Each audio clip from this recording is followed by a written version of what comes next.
segurança do trabalho para o lado do empreendedorismo, você acha que isso acabou inflando o custo de produção das empresas? Porque o que a gente percebe é que assim, a gente tem prestação de serviço, a gente tem comércio, a gente tem indústria. O que a gente percebe, por exemplo, que na indústria existe uma quantidade, né, de procedimentos de segurança do trabalho muito maior do que num consultório médico, por exemplo, num consultório de dentista, num escritório de contabilidade.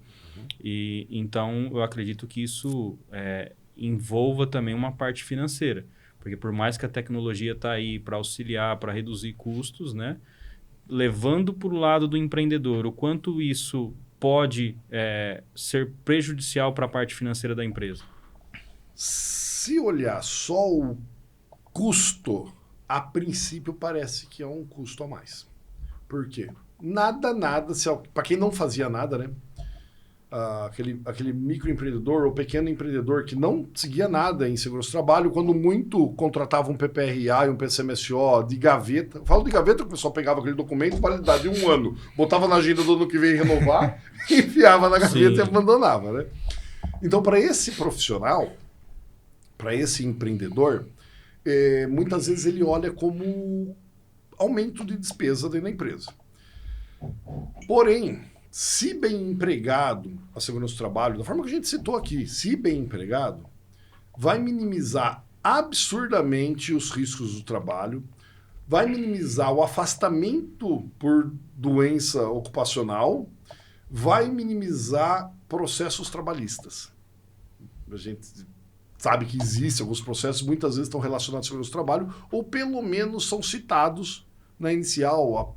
Os advogados muitas vezes já pedem periculosidade, insalubridade, já pede tudo ali e cabe ao empregador provar que não tinha, né? Então, pelo menos isso já elimina. Então, olhando para uma ótica um pouco mais ampla, esse aumento de despesa de um escritório de engenharia de segurança, na verdade, ele já é minimizado, eliminado, ou creditado como lucro já direto numa eliminação de insalubridade num processo trabalhista. O que eu percebo assim é que para grandes empresas isso é um pouco mais tangível, né? Para as pequenas empresas já se torna um pouco mais intangível. Acredito que por isso que existe ainda uma grande evasão ali dessas obrigações do E-Social por parte das micros e pequenas empresas, porque não é palpável essa questão do empreendedor falar assim, eu vou fazer aqui, eu vou gastar aqui porque eu vou economizar lá. Porque ele é uma coisa que não ocorreu ainda para ele, né? Às vezes ele está começando. Hoje, por exemplo, se você abre um MEI, você vai registrar um empregado, você já está dentro dessa regra. Com certeza. Entendeu? Não é aquele negócio de que eu vou lá no Sebrae, abro o meu MEI, registro, esquece. Você já está dentro dessa regra.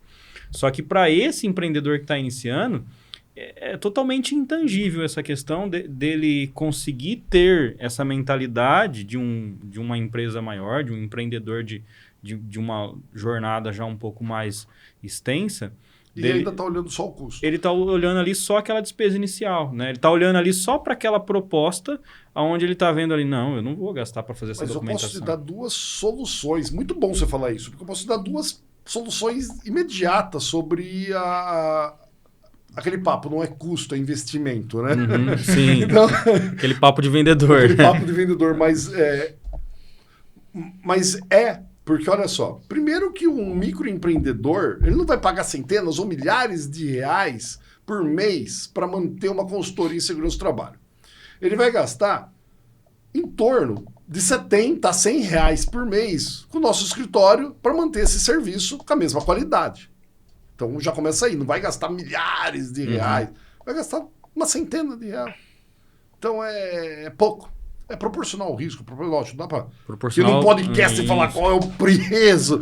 Mas eu estou dizendo assim, o rapaz tem um escritório com um funcionário, vai gastar coisa de 70 reais por mês. Trabalha na construção, tem uns riscos maiores, vai gastar um pouquinho mais, mas pouca coisa. Aí falar, e se eu pagar o ano inteiro, só mais barato? É um negócio assim que é bastante tangível. Aí você fala, pô, essa parte você está vendendo o teu peixe, né? Lógico que eu estou vendendo o meu peixe. Mas tem uma outra parte muito interessante. Quando alguém é processado no Ministério do Trabalho, cabe ao empregador provar. Essa é uma parte... Não vou discutir aqui se concordo, discordo, mas é a regra do jogo hoje. Cabe ao empregador provar... O ônus da prova é do empregador. É do empregador.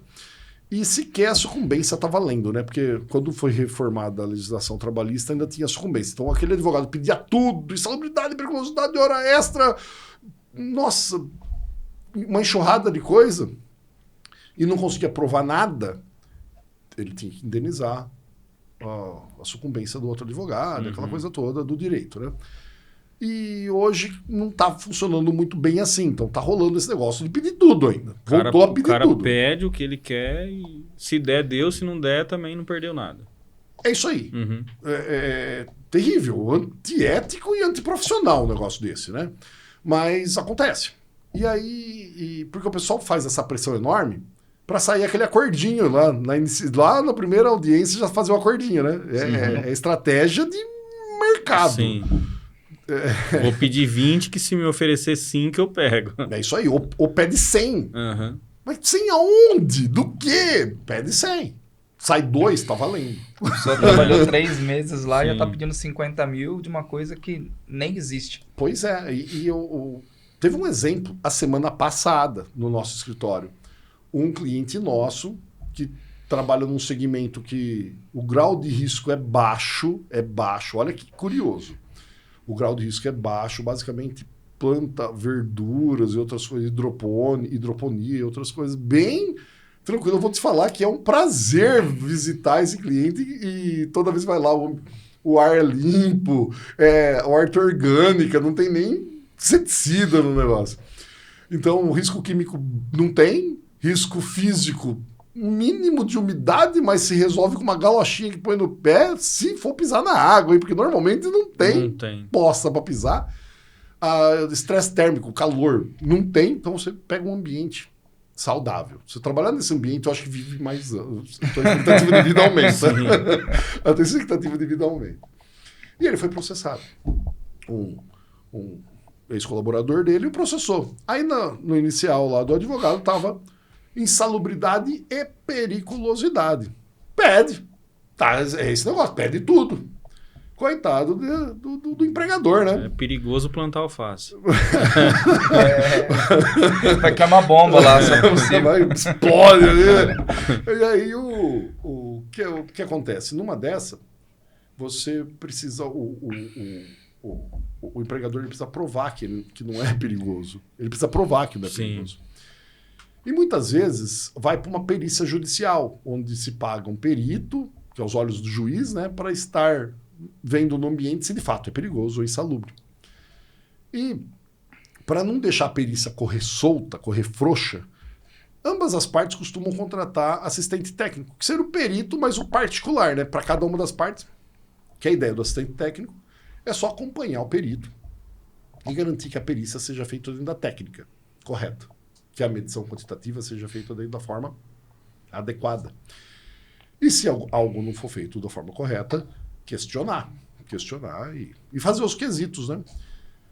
Esse é o trabalho da assistência técnica, esse é o trabalho que eu e meus colegas engenheiros desenvolvemos lá no escritório. Um trabalho desse custa a diária da perícia, né? Custa a diária, custa mais a diária do escritório para fazer... Geralmente está fora dos contratos de prestação de serviço fazer isso, né? Aí o rapaz tem uma consultoria com a gente, precisa de um pepino desse, né? Vamos chamar assim, né? Sim. E quanto custa? Simbólico. KM rodado para chegar lá e fazer o trabalho. Vantagens intrínsecas a uma consultoria. Nosso escritório tem essa postura, cobra-se valores mínimos só para pagar a hora do profissional. Então a gente não vê lucro nisso aí. Só para cobrir as despesas mesmo. Então o cliente continua satisfeito. Está comigo há anos, vai continuar comigo há anos porque eu dou suporte para ele. Esse é o objetivo, é assim que a gente pensa. Lógico, cada escritório vai ter uma metodologia, tem uns que vai aproveitar e meter a faca, não sei. Mas no nosso a gente tenta esses serviços extras ser feito bem na camaradagem. Não sei quando vai ser editado esse podcast, quando vai pro ar esse podcast, mas sábado agora Inclusive, nosso telemarketing, agora nós temos telemarketing. Legal. O nosso telemarketing está convidando as pessoas para fazer um treinamento de NR6, que via de regra está fora dos contratos, né? Salvo alguns contratos que já inclui treinamentos, inclui várias coisas, via de regra o treinamento está fora do contrato, treinamento gratuito. Mas, pô, me custa? Lógico que me custa treinamento. Me custa profissional. Hoje temos 2 técnicos especialistas em treinamento e eles não nascem lá no escritório e somem lá, né? Eles são bons profissionais, gabaritados, e eles são especialistas em dar treinamento.